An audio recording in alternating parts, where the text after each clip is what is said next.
Hoje nós iremos falar sobre o trovadorismo como revisão dos assuntos já estudados. Lembrar que o trovadorismo ele não ocorre no Brasil e sim em Portugal. Mesmo não ocorrendo no Brasil, a importância do trovadorismo como formação literária vem justamente por conta da colonização, pelo fato de que fomos colonizados por Portugal, que é um país europeu que trouxe consigo em sua bagagem cultural também a literatura, que por sua vez também é cultura, além de identidade e outros elementos. Devemos lembrar que o nome trovadorismo vem da palavra trovador, que designava no contexto da Idade Média, contexto histórico que o trovadorismo está inserido, significava exatamente o poeta medieval.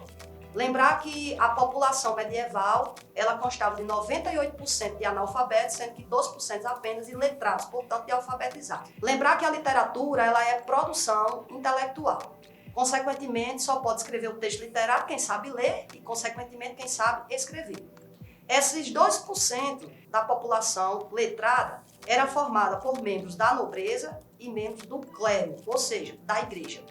Lembrar também que esses nobres não eram todos que sabiam ler e escrever. Portanto, esses nobres que liam e escreviam, portanto, que produziam o texto literário, é aqui que eu chamo de trovador, ok? O primeiro texto que marcou o início do trovadorismo denominou-se Cantiga da Ribeirinha, que também ficou conhecido como Cantiga de Guarvai. Lembrar que esse termo cantiga foi uma adaptação histórico-social a essa necessidade que uma população de 98% de analfabetismo necessita, portanto, de adaptações. O texto literário foi feito para ser cantado, portanto, ouvido e não necessariamente lido.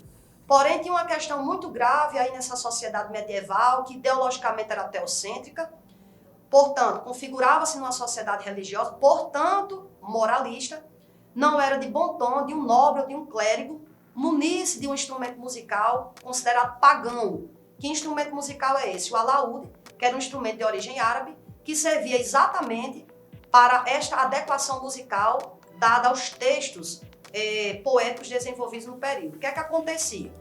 Os trovadores eles vão contratar um músico, agregar esse músico à sua corte. A esse músico nós chamamos de menestrel, que é justamente o músico que era agregado a uma corte.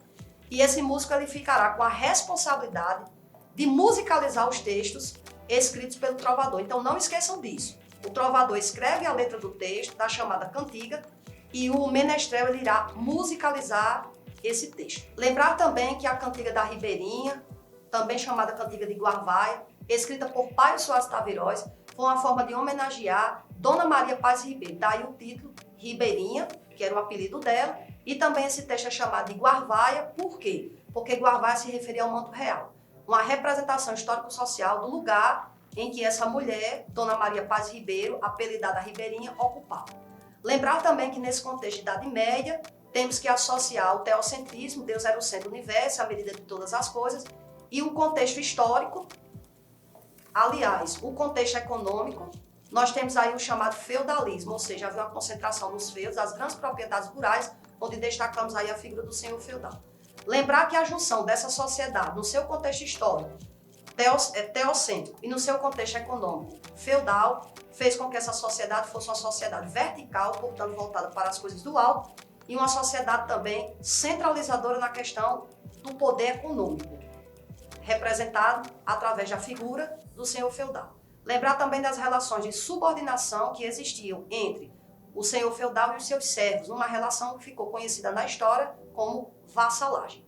A literatura irá traduzir, portanto, a ideologia e a economia medieval através da figura feminina, que será representada como ser superior, portanto, a suzerana, de uma voz poética, que aqui eu chamarei de eu lírico, que irá se dirigir à mesma numa relação de subserviência, assim como o servo se dirigia ao senhor feudal.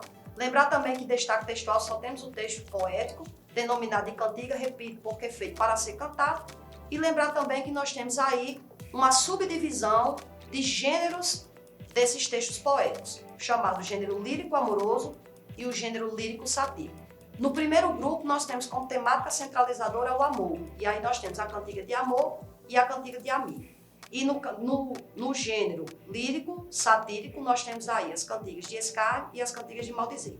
Todas elas eram elaboradas pelo trovador, porém, como conteúdo lírico satírico de vertente crítica poderia comprometer a identidade de um nobre, eles não assinavam esses textos.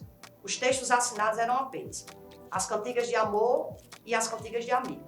Lembrar que dentre os 4 tipos, a cantiga que melhor representava essa sociedade em sua conjuntura foi a cantiga de amor, onde nós temos um eu lírico masculino, numa ambientação palaciana, dirigindo-se de uma forma servil à mulher, que é representada esteticamente como a suzerana dessa voz, e lembrar também que tudo isso era feito através de uma linguagem culta, para representar justamente o ambiente palaciano da nobreza, e também de uma forma indireta, já que a voz lírica se dirige a essa figura como um ser submisso a mesmo, portanto ela passa a ser, consequentemente, inacessível a ele.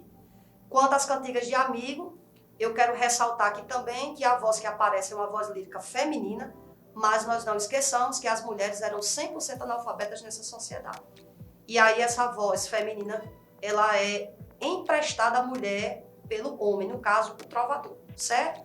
Lembrar também que a ambientação, ela muda, ela passa a ser uma ambientação rural, campestre ou campesina, portanto, são sinônimos. Lembrar também que essa voz feminina, ela já é amiga de alguém, portanto, namorada, uma vez que o termo amigo ou amiga na Idade Média não tinha conotação da palavra amigo ou amiga de hoje. Ou seja, amigo ou amiga na Idade Média representava o que para nós representa hoje namorado ou namorada. Portanto, já havia o relacionamento amoroso. O que nós teremos aqui não é o sofrimento amoroso, e sim a saudade dessa voz feminina em relação ao seu amado que partiu, como a maioria dos jovens, para as guerras, não é? As guerras territoriais nesse período aí do final da Idade Média. Lembrar também que essa voz feminina, ela lamenta essa saudade no ambiente da natureza, conversando com plantas, com flores, mostrando aí também de uma forma crítica a solidão da figura feminina, não é? Lembrar também que há um diálogo, uma interação, portanto, entre essa voz feminina e a natureza, conotando entre as duas esse diálogo ou essa expressividade da natureza, elemento que será retomado lá no movimento literário denominado romantismo.